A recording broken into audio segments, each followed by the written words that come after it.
Wow, before our time runs out, because we definitely want to talk to Monique Smith, who's the longest living Jane Doe.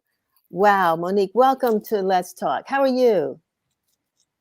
I am phenomenally well. I am blessed. And thank you so much, Lady Denise, for having me, especially during Black History Month, when here it is, I didn't even have a history or any legacy. And the number 50 will be mentioned for the third time because I've been missing for over 50 years. Wow. What can you tell us about that experience and being, deemed the longest living Jane Doe? What can you Well, share with us about that? Yeah, I Mhm. was hidden for a very, very long time. And unbeknownst to me, the identity that I lived under was not mine. And I was abused severely, mentally, physically, emotionally. And by the grace of God, I just kept saying, and he kept reminding me that I'm meant for so much more. I just didn't know what it meant, that I was so much more than the abuse and the neglect and the hardship, because I saw beautiful images all around me. I had classmates, I had neighbors, I had other, educators that poured into me, but they didn't know the horrific things that I was enduring at home. And I'm talking physical abuse, mental abuse, sexual abuse for over 18 years. And then Mm. I graduate thinking that I'm doing so well. I'm an adult, I have my diploma, and I'm ready to pursue my dreams. And again, I am basically living in captivity over the age of 18. And I decide to, run away from the environment, and it gets worse. It gets really, really worse. And that's where the human trafficking took place. Because I Mm. went to Florida thinking I was going to start over from Maryland. I'm an adult now, and just getting off the bus, at the station, I was met with a pimp, and then the life took a toll all over again. And I kept saying, God, I know that I'm meant for so much more. And it was just that inner spirit that kept me going. Unbeknownst to me, I come back to Maryland, and I'm thinking to myself, what can I do? Like I kept, calling the family. I need my birth certificate. I gotta, I'm trying to acquire my driver's license. I'm trying to get a formal education. I'm trying to do something. And it was always met with this abusive tone and reaction. And I'm like, I'm the assumed age of 28. Why am I asking For for for my birth certificate? And it was just again out of respect. So I started writing all the municipals, the Board of Education, the Department of Social Services, filling all these forms across anywhere. And the next thing I know, as the documentation has presented itself, one said I was born in 1966, 67, 68. Another one said that I was African American. Another one said I was Hispanic. My name went from Monique to Monica, went to Monica. It was even the woman who raised me. Identity shifted, and right then and there, it took all of my strength to take my mindset and keep hold of who I was in that moment Mhm. for my friend.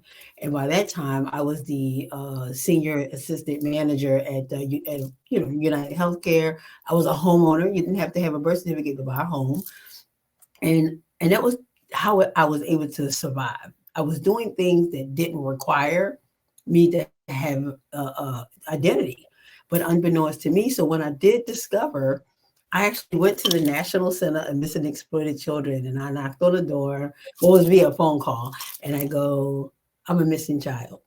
And they go, "What are you talking about?" I said, "There's a family somewhere in this country looking for a baby, and I don't know where from." And they go, "Ma'am, you don't even sound right." Then I started showing up at missing person centers just to learn a little bit more because I had no idea who I was. What name am Right. I looking? What year? Right. What state? And they're looking at me and they're looking at the poster. They go, "Oh my gosh, I'm so sorry. Your child looks just like you." And I'm like, "No, that's me. I'm the missing Wow. person." Right. Yeah. This is what dubbed me as the longest living Jane Doe. Is when I started working with the Salvation Army, and they've been around since the early 1800s. Right. Mhm. And they did all that they could do, and it was still no way for me to find my lineage whatsoever. So the quest got stronger, but in that process, I started providing all the information I had to people who was assisting to create change. I could not have been, missing. So I would always tell people, all missing children aren't dead. You forget about the missing milk carton kids. If you stop looking and you stop searching, never give up until the body bag comes back. And then that's when I started working with the police department, the National Center Missing for the Children, NAMUS organization, and even with DNA. No one was in my DNA registry. So I went Wow. 23, I went to DNA, and I'm probably one of Interesting. the only alive people in a registry called NAMUS. And it's a statewide organization. It's funded by each state, and they take people that they find from homeless, they're under park benches and abandoned homes, and they take a picture of the body and the DNA sample, and then they honor the body by disposing of it, but they keep you in their database. I'm in the database with deceased people trying to find a link. So I wrote the book, I Am the Ancestor. Before I Wow. die, I must share my story because I had 4 minor children, and I refused to allow the world to allow those people to take my kids the way that they had taken me, and it wasn't going to happen. Well, I went on a state search, and the next thing you know, I was trying to call Oprah, Tyler Perry, Sally Jesse Raphael, Jenny Jones, Ricky Lake, Maury Porter. I do them all. I got a story to tell. Let me tell my I have story. a Right, story right. to tell, and let me Yeah. tell you, and no one responded. And not saying that it was maybe the story was crazy. I'm telling them a missing child. Maybe they thought it was some kind of fluke that went on, just so I could get my face on television and hope that someone would recognize me. Have you Someone run would say, across, "Oh, really quick, Monique, have you run across any others that, I no." mean, I know you said you're only one in a couple of databases, but you haven't run across any other people who are similarly situated, or you think So you're the, if we all remember Carnalina White, she was the baby that was snatched from the hospital in New York. And mhm, then there was Kamira Mosby, who was the 16-year-old girl in New Jersey who had at 16 kept asking her mom for the birth certificate. She herself went to law enforcement, and it discovered that this woman who raised her, also stole her out of from her mom from the hospital. So mhm, those were the two. But I was already campaigning about my story. So every mhm. time theirs would populate, the media would call me here in Maryland, and it would go, "Hey, we there's another child that was missing." Well, the National Center of Missing for the Children didn't come out until 1984. Right, right. This happened to me in 1968, and I have not gone back. So over that course of time, I've been featured on HBO, and it's all about elevating humanity, bringing a level of hope for people to never give up on their dreams. And me, I had absolutely nothing to gravitate. There was no something I could give to my children, nothing to hand down to them, no heritage. I couldn't say that your great great great grandmother worked in the White House, or that you have land in Texas, or maybe you got good hair because you got Cherokee Indian in you. There was, well, forget the hair, but unfortunately, I had nothing to give my kids but this uniquely gifted assignment, this Mhm. challenge, just to remind the world that all missing children aren't dead. And since that time, I have had the very first missing persons event in the state of Maryland in 2018 and again in 2020. I had a tri-state where I partnered with local officials from DC and Virginia and Maryland, and we pulled people together with the NAMUS organization, the police department, the FBI. They all came for questions and answers and how we can prevent this. So Yeah. I'm really grateful. And Governor Moore from the state of Maryland, I actually have the ink pen for safe harbor bill that he had signed in the act, whereas kids who abducted and or traffic commit crimes, we want to make sure that those charges are removed from them so they can transform and then live a life of normalcy. So I've done a lot of work while Yeah. looking for myself to And protect you others. and are you still on a mission to try to find who your parents are, or have you given that up?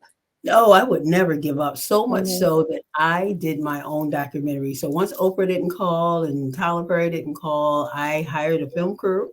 I mhm. premiered in 2019 at the Senator Theater, and I went on tour looking for my family. And my detective here in Maryland called me one day, and they said they found a lady in New York looking for a death certificate of her baby sister. So no one was even looking for me anymore. They just assumed that I was dead. It was so ironic that I constantly said that all missing children aren't dead, and unfortunately they weren't looking for me. But it wound up, and it took us 2 years. COVID was going on.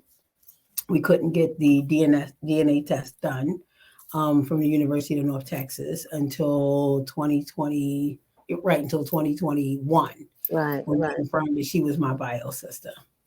Yeah. She was your sister. Yep, she She's was your my sister. Oh, nice. Yes, That's a link.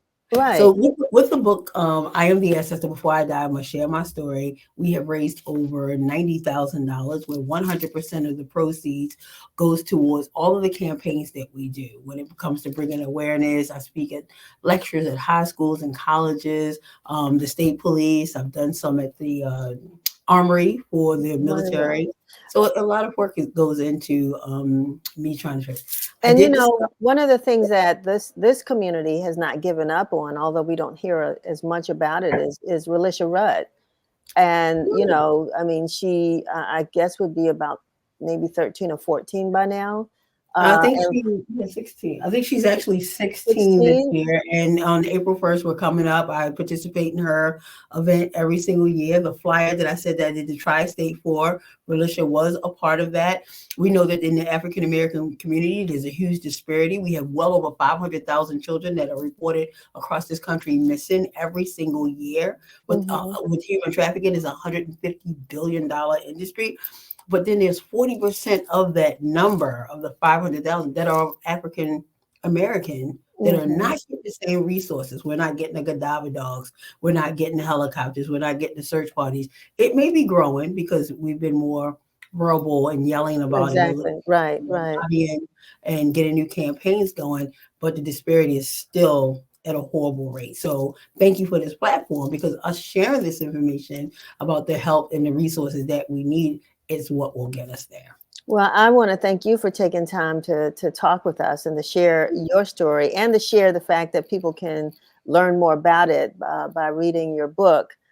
Yes. And thank you for doing a documentary, your own. You know what I mean? We got to take things into our own hands sometimes to get our stories out. You cannot wait. You cannot wait. And I refuse. I could not wait. Answers can only be acquired when asked or when worked for. Right, and that's how it actually happened. Right. Well, Monique, continue to bless you. There's a story that I know does not have an ending yet. We're going to find out more as time goes on, and good luck with your 4 kids. I know that they may not know the past, but they know the present, and they hopefully it's, things are working out well for all of you. God has been good. Yes, God has definitely been good to me and my family. Without he, there's no me. So I was able to accomplish so much for, just like I said, just not my family. There are so many other missing children and their family and the agencies that we all pull together to work together. Right, right. Well, we need to make sure we continue to advocate for that as well. So thank you so much for being with us. Absolutely. All right. Thank you. Have a good one.